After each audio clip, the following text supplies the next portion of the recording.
have a plan to go to west. It's the highway, it's the highway, that's the best. Get your kicks on Route 66.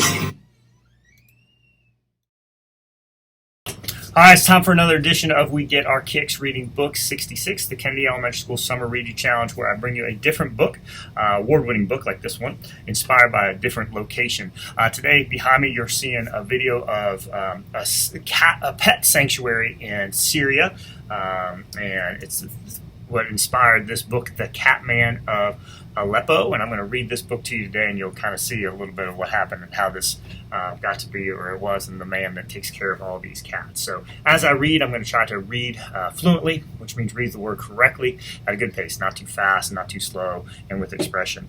As I read, I want you to be thinking about what good readers do. Think for the character, who or what the story's about, the setting, where and when the story's taking place, and the sequence of events, what happens first, next, and last, because we want you to not just read the words fluently, we want you to understand, which is comprehension. So I'm going to ask you to do a good comprehension strategy, which is read the questions before we read the book so you can focus your attention as you read. But this is a true story inspired by this pet sanctuary that you kind of see in the video of in Syria.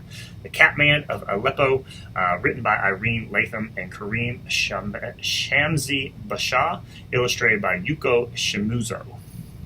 Hope you enjoy.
The Cat Man of Aleppo by Irene Latham and Kareem Shamsi Basha, illustrated by Yuko Shimuzo.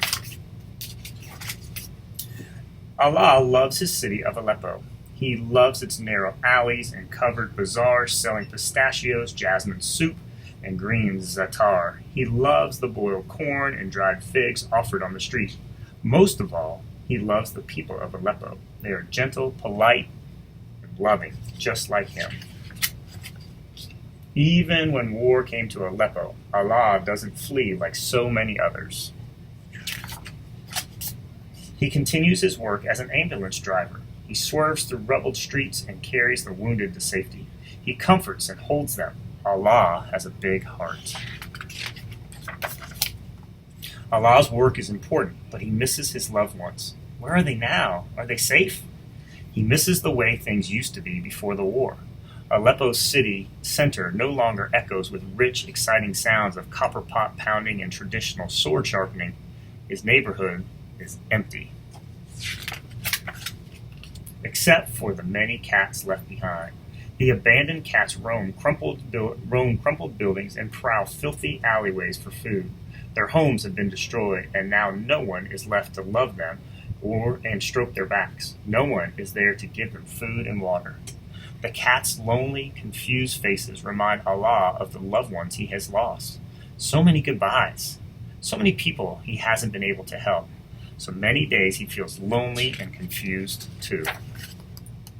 On his way home from work, Allah stops the ambulance. 2 cats call to him from the branches of an ancient olive tree. 3 more peck from a Syrian juniper tree. Allah's big heart swells with love for them. Bombs may still fall, and his loved ones may never come back to Aleppo, but there is something he can do. He can look after the cats. After his shift the next day, Allah uses the little money he has to buy fresh meat.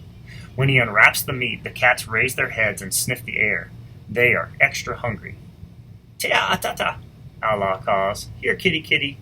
A dozen cats rush towards him, their tails high. He gives them bits of meat and talks softly to them. The cats chew and purr and chew. Soon their bellies are full, and so is Allah's heart. He smiles and pets the cats, and they love him back. Allah brings meat and water for the cats every day. A dozen turns into 20, and 20 turns into 50. He can no longer care for the cats alone. I need a place to keep them safe. Allah tells his remaining neighbors, together we can save them all. Word spreads and volunteers arrive. Donations pour in from many different countries. Everyone wants to help the cats of Aleppo. Allah collects enough money to buy a building with a shaded courtyard. He names the sanctuary the House of Cats Ernesto in memory of a friend's beloved cat. Soon, cats are everywhere. Orange cats, striped cats, white cats, gray cats, and black cats. For every cat, there's a dish of food and a bowl of water. Now, when people must leave Aleppo, they bring their cats to Allah before they go. Hope and love fill people's hearts when they learn about the sanctuary's success, and they send more money. With so much support, Allah is able to rescue other animals too. He builds a playground for the children still living in Aleppo.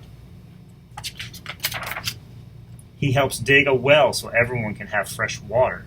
He distributes fruit, ma'amula, and bazarak cookies to people he meets. Allah's big heart is happy. All he did was love cats, and that love multiplied and multiplied again. He still misses his loved ones in the way Aleppo used to be before the war, but now Allah is known around the world as the Cat Man of Aleppo. Allah loves his city of Aleppo. He hopes one day soon its bazaar selling pistachios and jasmine soap will return, and he can enjoy eating boiled corn and dried figs. Meanwhile, he loves the sanctuary's courtyard filled with fat, sleepy-eyed cats. There's no place he'd rather be. The Cat Man of Aleppo.